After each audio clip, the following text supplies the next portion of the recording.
In 1972, the international community met in Stockholm for a rather extraordinary conference. It was a conference that began to articulate the challenge of our time, namely how we could develop our societies, our economies, but also take account and recognize the fact that environmental sustainability was to become a more critical and ever more central factor in the future of our sustainable development path. That conference laid out an agenda that over the coming decades has influenced thinking, actions both at the national and at the international level in ways that many may not have predicted at the time. Not least was the establishment of the United Nations Environment Programme, which today celebrates its 40th anniversary, headquartered here in Nairobi, Kenya, and still a symbol of the decision at the time to locate the first international headquarters of a UN entity in the developing world. That is not only a symbol, but it is also an expression of how the international agenda around sustainable development and environmental sustainability has from its outset been focused on trying to address these issues not only from the perspective of wealthy nations, but also from the perspective of developing countries.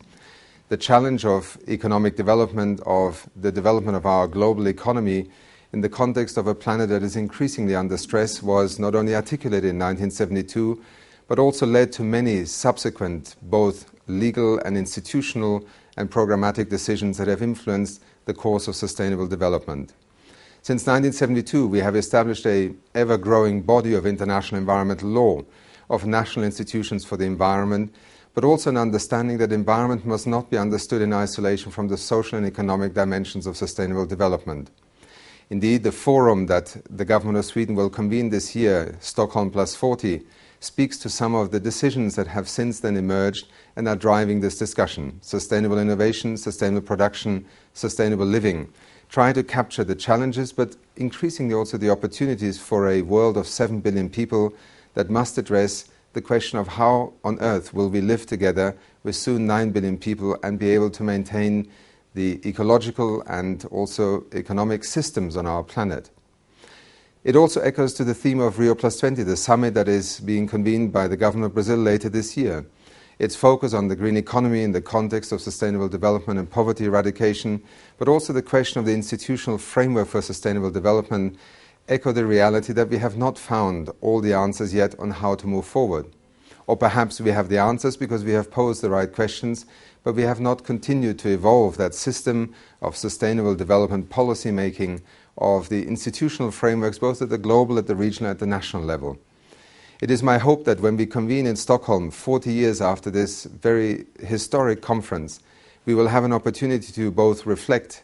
and also project into the future where the priority for our actions must be. The advantage of Stockholm is that it comes just a few weeks before the Rio summit. It is not a forum that has to negotiate, but it is a forum that must speak with honesty, clarity and integrity to the reality on our planet today.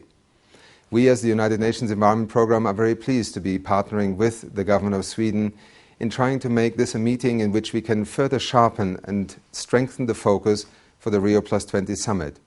Clearly 40 years after Stockholm, it is to some extent a sobering balance sheet that we must confront. If we do not continue to search for clearer and more effective ways in which we can address that which we already defined as challenges and opportunities in 1972, then the balance sheet, even for the next generation, will not be one that reflects a positive trend, but rather a negative trend.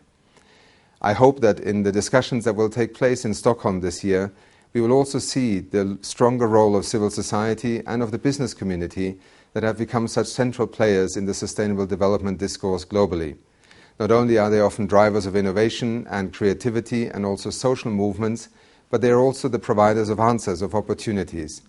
The challenge of transitioning towards a green economy in trying to realize both the objectives of 1972, but also to address the broader agenda of sustainable development in which environment is the foundation in many respects for the future development of our societies and indeed economies, will be one of the themes that I hope that we can address through the sustainable innovation, sustainable production and sustainable living themes. I wish the conference great success and look forward to meeting many of you in Stockholm in a few weeks' time. Thank you.